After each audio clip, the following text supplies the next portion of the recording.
Waalaikumsalam warahmatullahi wabarakatuh. Perkenalkan, nama saya Faridin Najwa. Saya perwakilan dari kelompok 1 akan membahas materi mengenai kasus-kasus pelanggaran HAM dan pengingkaran kewajiban warga negara dalam kehidupan berbangsa dan bernegara. Substansi hak dan kewajiban warga negara dalam Pancasila adalah warga negara dalam Pancasila bernilai universal karena berkaitan dengan nilai-nilai dasar yang ada di dalam Pancasila.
lingkungan dengan bangsa dan bernegara.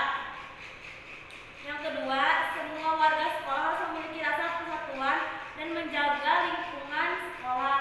Yang ketiga yaitu rela berkorban demi kepentingan bersama bangsa. Yang keempat, menghargai setiap budaya dan ciri khas dari masing-masing daerah di Indonesia. Itu contoh sikap sila yang ketiga. Contoh sikap yang keempat yaitu yang pertama, menghargai hasil musyawarah. Yang kedua, bekerja sama untuk bertanggung jawab keputusan tersebut. Yang ketiga, ikut serta dalam pemilihan umum seperti pilpres dan pilkada. Yang keempat, menghindari aksi walkout dalam suatu musyawarah. Itu contoh sikap sila yang keempat. Yang terakhir yang kelima yaitu ada suka menghargai hasil karya orang lain yang bermanfaat dan bagi kemajuan dan kesejahteraan bersama. Yang kedua yaitu suka melakukan kegiatan dalam rangka mewujudkan kemajuan yang merata dan berkeadilan sosial. Yang ketiga, bekerja keras. Yang keempat, bersikap adil terhadap semua teman di tempat bermain. Itu contoh sikap sila yang kelima. Sekian materi yang saya bahas. Wassalamualaikum warahmatullahi wabarakatuh. Waalaikumsalam warahmatullahi wabarakatuh.